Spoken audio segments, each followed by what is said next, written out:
بسم اللہ الرحمن الرحیم۔ ایک لڑکی کی شادی کو 7 سال کا عرصہ بیت گیا، مگر وہ اولاد کی نعمت سے محروم تھی۔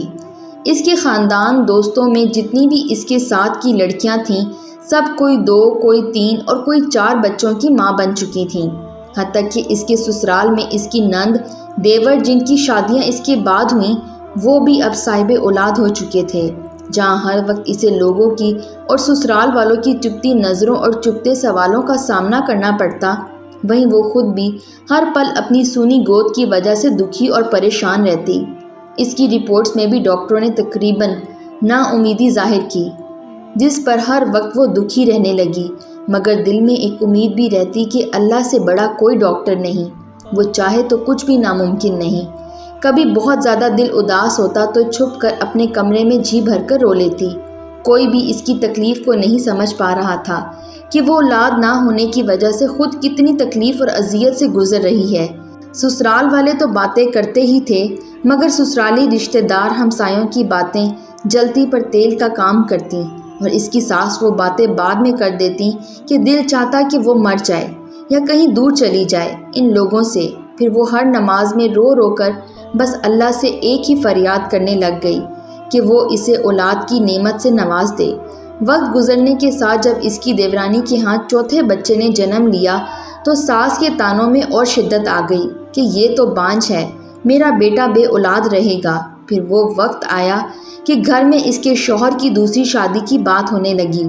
ایک دن وہ اپنے دیور کے بچے کو گود میں لے کر پیار کر رہی تھی کہ نہ جانے اس کے دل کو کیا ہوا، وہ بچے کو وہیں لٹا کر اپنے کمرے میں آئی اور ایسا روئی کہ سب گھر والے جمع ہو گئے۔ اس کے دل کی حالت سمجھے بنا سب یہی سوچنے لگے کہ یہ دیور کے بچوں سے جلتی ہے، حسد کرتی ہے، مگر ان جاہلوں کو کون سمجھاتا کہ اللہ نے تو اس کو ایسا دل دیا ہی نہیں جو کسی سے جلنے والا ہو۔ وہ تو ان لوگوں میں سے تھی جو اپنی خوشیاں بھی کسی اور کی جھولی میں ڈال دیں، جو اپنے منہ کا نوالا دوسروں کے منہ میں ڈال دیں۔ وہ تو بچے کو پیار کرتے وقت اپنی سونی گود سے اس قدر دل گرفتہ ہوئی کہ خود پر قابو نہ رکھ سکی کہ آج اس کے آنسو بھی سب بند توڑ کر بہنے لگے۔ واحد اس کے شوہر تھے جنہوں نے اس کو کبھی طعنہ نہیں مارا تھا۔ ایک دن کسی نے کہا اپنے شوہر کے ٹیسٹ بھی کرواؤ۔ پہلے تو اس بات پر بہت ہنگامہ ہوا، پھر اس کے شوہر نے ہی کہا کہ کروانے میں حرج کیا ہے۔ اللہ کی کرنی کہ جب رپورٹ آئی تو وہ ٹھیک تھی۔ پھر تو گھر میں ایک طوفان آ گیا کہ بس اب اس کو فارغ کرو، ہم تمہاری دوسری شادی کریں گے۔ لیکن میرے شوہر کسی صورت مجھے طلاق دینے کو تیار نہ ہوئے۔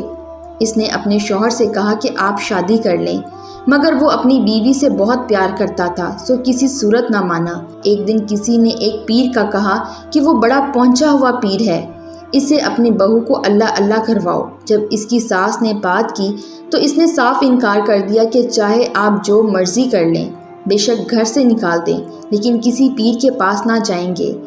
اس پر اس کی ساس نے بہت لان تان کی۔ اس نے وضو کیا اور نماز کے لیے کھڑی ہو گئی۔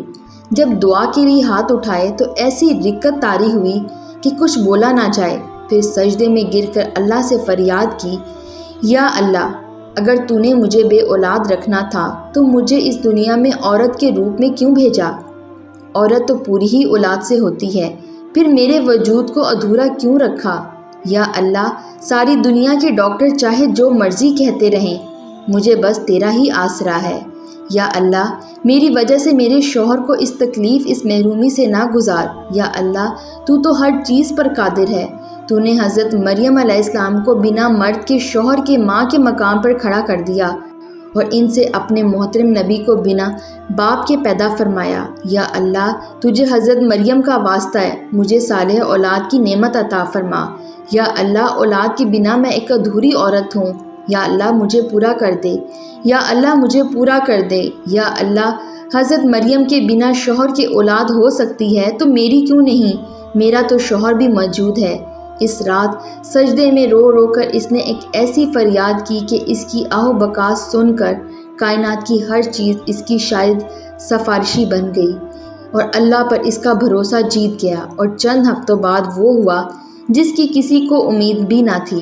ڈاکٹر بار بار اس کی رپورٹس دیکھ رہے تھے، پھر اس کو زندگی کی نوید سنائی گئی کہ وہ ماں بننے والی ہے۔ بنا کسی کی پرواہ کیے وہ یہ سنتے ہی ہسپتال کے فرش پر ہی سجدہ ریز ہو گئی۔ اس لیے چاہیے کچھ بھی ہو جائے، کبھی بھی کسی بھی حالات میں مایوس مت ہوں۔